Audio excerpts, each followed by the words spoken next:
Hello दोस्तों, स्वागत है आपका आपके अपने चैनल मार्केट सपोर्ट में। दोस्तों, आज की इस वीडियो में हम बात करने वाले हैं बजाज हाउसिंग फाइनेंस लिमिटेड के शेयर के बारे में। अगर आप देखोगे तो बजाज हाउसिंग का जो शेयर है वो आपको कल मतलब पिछले ट्रेडिंग सेशन में तो फिर भी ठीक ठाक देखने को मिला था। मतलब हुआ क्या था, बहुत बड़ी तेजी तो नहीं थी लेकिन कंसोलिडेटेड था एंड हल्के फुल्के हरे निशान में ही क्लोज हुआ था। गिरावट भी हुई थी पिछले 2-4 दिनों में, लेकिन अगर आप आज देखोगे तो इस काउंटर में एक बार फिर से आपको गिरावट का माहौल देखने को मिल रहा है। फिर से सिचुएशन जो है थोड़ी सी वीक ही होती हुई नजर भी आ रही है। अब आखिरकार जो सिचुएशन आपने देखी थी, जैसे कि मैं आपको अगर बताऊं तो अभी हुआ क्या था, इसका लॉक इन पीरियड वाला जो सिचुएशन थी वो खत्म हुई। उसके बाद की स्थिति कुछ ऐसी थी कि उम्मीद थी कि अब शायद गिरावट जो है देखने को ना मिले, इस तरीके की उम्मीदें थी। लेकिन आज एक बार फिर से ये काउंटर जो है आपको गिरावट ही दिखाता हुआ देखने को मिल रहा है। एंड आखिरकार अब क्या सिचुएशन है, क्यों आपको यहाँ पर जो है गिरावट के माहौल में ये काउंटर देखने को मिल रहा है, आज की इस वीडियो में हम यही बात करने की जो है कोशिश करेंगे, जानने की जो है कोशिश करने वाले हैं। ठीक है, स्टार्ट करते हैं। मैं सबसे पहले आपको बजाज हाउसिंग का शेयर आपके सामने रख देता हूं एंड आप यहाँ पर देखिए 130 रुपए 65 पैसे पर एक काउंटर जो है फिलहाल ट्रेड करता हुआ नजर आ रहा है। ठीक है, एंड यहाँ अगर देखोगे आप तो लगभग अभी स्थिति जो बनी हुई है वो है लगभग लगभग 1-1.5% की गिरावट वाली। 1.5% की जो गिरावट आपको यहाँ पर देखने को मिल रही है, ये डेफिनेटली थोड़ी सी सिचुएशन बहुत ज़्यादा अच्छी तो आपको देखने को मिलेगी नहीं। जबकि अगर देखोगे आप तो मार्केट शुरुआत में थोड़ा सा वीक था, नो डाउट, लेकिन अब तो मार्केट भी धीरे धीरे करके सही हो गया है। मार्केट में भी जो स्थिति परिस्थिति है वो इतनी ज्यादा खराब दिखाई नहीं दे रही। चीजें जो धीरे धीरे करके सही हुई हैं एंड मार्केट ओवरऑल हरे निशान में भी आ गया है। लेकिन यहाँ अगर आप देखोगे तो शुरुआत में तो माहौल यहाँ बढ़िया ही था, लेकिन जो हाईएस्ट लेवल थे शुरुआत में, वहां से अगर आप देखो तो 1.5% से ज्यादा की आपको जो है गिरावट देखने को मिल रही है इस काउंटर में फिलहाल। तो ये डेफिनेटली थोड़ी सी सिचुएशन जो शॉर्ट टर्म ट्रेडर हैं उनके लिए टेंशन वाली जरूर है।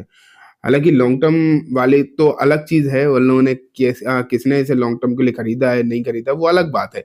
लेकिन फिलहाल अगर आप स्थिति यहाँ पर देखने की कोशिश करोगे तो अभी थोड़ी सी नाजुक ही दिखाई दे रही है। अब बात आती है बीते 5 दिनों में। बीते 5 दिनों में शेयर लगभग 7.5% नीचे है। एक महीने में अगर आप इसे देखो तो महीने भर के रिटर्न्स तो आपको 2.5% के पॉजिटिव देखने को मिल ही रहे हैं, इसमें तो कोई भी डाउट नहीं है। लेकिन ये जरूर आप यहाँ पर देख पा रहे हो कि शेयर ने जो अपना हाईएस्ट प्राइस को टच कर रखा है वहां से शेयर ठीक ठाक नीचे है। लगभग अगर देखें जो इसका हाईएस्ट प्राइस रहा है, शेयर वहां से 31% नीचे दिखाई दे रहा है। 31% नीचे जो है ट्रेड करता हुआ नजर आ रहा है। एंड ये जो स्थिति है ये डेफिनेटली थोड़ी सी टेंशन बढ़ाती हुई जरूर नजर आ रही है। इसके पीछे भी अगर आप देखोगे तो कारण भी बहुत सारे आपको देखने को मिलेंगे। वही वैल्यूएशन का जो सीन है, इसके लिए लिस्टिंग के बाद तेजी हो गई अच्छी खासी, लेकिन फिर जब बातें निकल कर आई कि वैल्यूएशन वगैरह महंगी है, उसके बाद से थोड़ी सी समस्याएं तो बनी हुई दिखाई देती ही हैं। तो ये थोड़ी सी प्रॉब्लम्स हैं। यहाँ पर देख पा रहे हो ऊपरी स्तर से ठीक ठाक नीचे नीचे है ही 30% के आसपास नीचे आ चुका है। ठीक है, कल एक रिपोर्ट आई थी आईएफएल की, और जो मैंने आपको बताई भी थी, जहाँ पर आईएफएल ने इस काउंटर पर बोला था कि इसे जो है आप होल्ड करके तो चल सकते हो, लेकिन उन्होंने जो टारगेट दिए थे बेसिकली वो टारगेट करंट मार्केट प्राइस से भी 5-7 रुपए नीचे ही थे। और ये एक रीजन हो सकता है, अगर आप देखोगे तो एक रीजन ये हो सकता है जो आज की गिरावट है, क्योंकि एक तो यहाँ पर होल्ड के लिए भी बात करी गई, लेकिन उसके बावजूद जो टारगेट थे 125 रुपए के रखे गए। एंड 125 रुपए के टारगेट और शेयर की प्राइस चल रही थी 130-35 के आसपास। तो ये थोड़ी सी टेंशन भरी चीज रही कि ये भी कहा जा रहा है कि होल्ड करो, उसके बावजूद भी यहाँ पर जो है टारगेट प्राइस नीचे के रखे गए। इसलिए और आप मान के चल सकते हो कि आज थोड़ी सी गिरावट हो सकता है आपको देखने को मिली हो।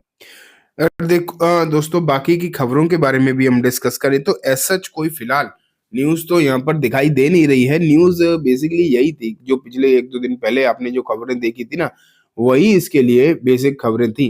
जहाँ पर लॉक इन पीरियड वाला जो सिचुएशन थी वो आपको खत्म होती हुई दिखाई दी थी। मतलब लॉक इन पीरियड 12.5 करोड़ के आसपास बिकवाली के लिए अप्लाई हुए थे, उसके चक्कर में गिरावट भी हुई थी और ये बात हम पहले से जानते भी थे।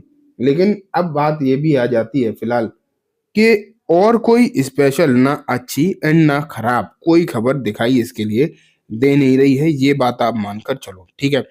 लेकिन बात बस यही दिखाई देती है कि एक तो हाउसिंग फाइनेंस के जो शेयर हैं, बाकी चाहे वो बजाज के हों, बजाज फिनसर्व वगैरह हो या फिर बजाज हाउसिंग फाइनेंस हो, कोई भी हो या फिर दूसरी किसी, दिक्कत बस यही निकल कर आती है कि यहाँ पर आगे की स्थिति के लिए वैल्यूएशन जो है बहुत इम्पोर्टेंट रोल प्ले यहाँ पर करते हुए देखने को मिल सकते हैं।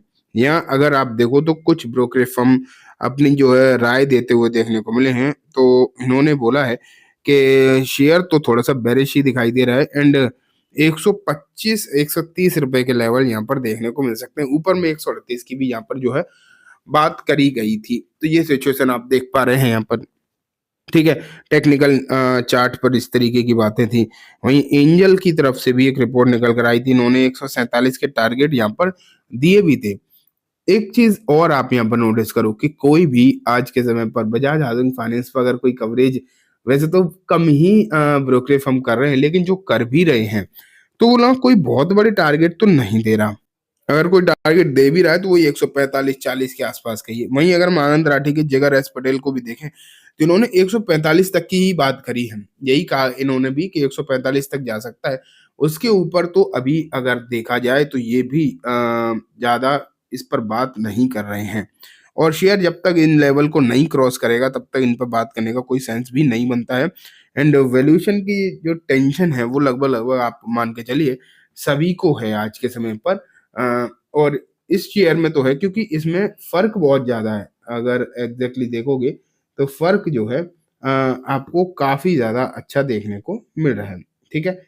अब हम चलते हैं आगे डेटा देखते हैं।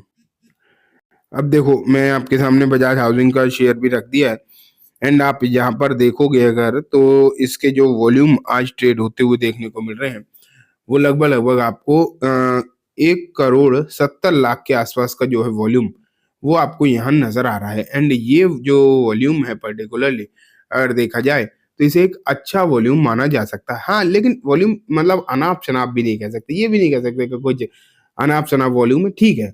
एक एवरेज वॉल्यूम से थोड़ा-सा आप ज़्यादा मानकर चल सकते हो। ये वॉल्यूम आपको बजाज हाउसिंग फाइनेंस पर एनएसई पर नज़र आ रहा है, वहीं बीएसई पर अगर हम देखें तो लगभग 8 लाख के आसपास का वॉल्यूम जो है देखने को मिल रहा है। तो ये सिचुएशन यहाँ पर आपको फिलहाल नज़र आ रही है। टेक्निकल चार्ट्स भी अगर आप देखो तो चार्ट पर तो शेयर वीक नज़र आएगा ही, इसमें तो कोई भी डाउट है नहीं क्योंकि अभी रिसेंटली इसमें जो है गिरावट ठीक-ठाक देखने को मिली है, देख लो। रिसेंटली गिरावट जो है इसमें ठीक-ठाक देखने को मिल रही है, इसलिए चार्ट पर तो काफ़ी हद तक वीक होता हुआ देखने को मिल ही रहा है। अगर मैं मूविंग एवरेज भी यहाँ पर रखने की कोशिश करूँ, स्पेशली छोटे मूविंग एवरेज 20 दिन का, तो शेयर उससे नीचे है, नो डाउट। तो थोड़ा वीकनेस बढ़ ही रही है एंड 50 दिन का मूविंग एवरेज रखें तो वहाँ से तो ऑलरेडी नीचे है। तो ये स्थिति यहाँ आपको इस काउंटर में दिखाई दे रही है। तो ठीक है दोस्तों, ये कंप्लीटली बात हो गई बजाज हाउसिंग फाइनेंस के बारे में। उम्मीद है आपको सब कुछ अच्छे से समझ में आ गया होगा। अब मैं इस वीडियो को यहीं खत्म करूँगा। जाने से पहले बस एक बार बोलना चाहूँगा, वीडियो अच्छी लगी है तो इसे लाइक करना, चैनल को भी ज़रूर सब्सक्राइब करना, जाते-जाते बेल आइकन दबाना जिससे कि जब भी मैं कोई नई वीडियो डालूँ, आपके पास नोटिफ़िकेशन सबसे पहले आ जाए। एंड दोस्तों, वीडियो सिर्फ़ और सिर्फ़ एजुकेशन इन्फॉर्मेशन पर्पज़ से है। जैसे किसी भी तरीके की बाइंग सेलिंग की रिकमेंडेशन के तौर पर बिल्कुल भी ना देखें। Thank you.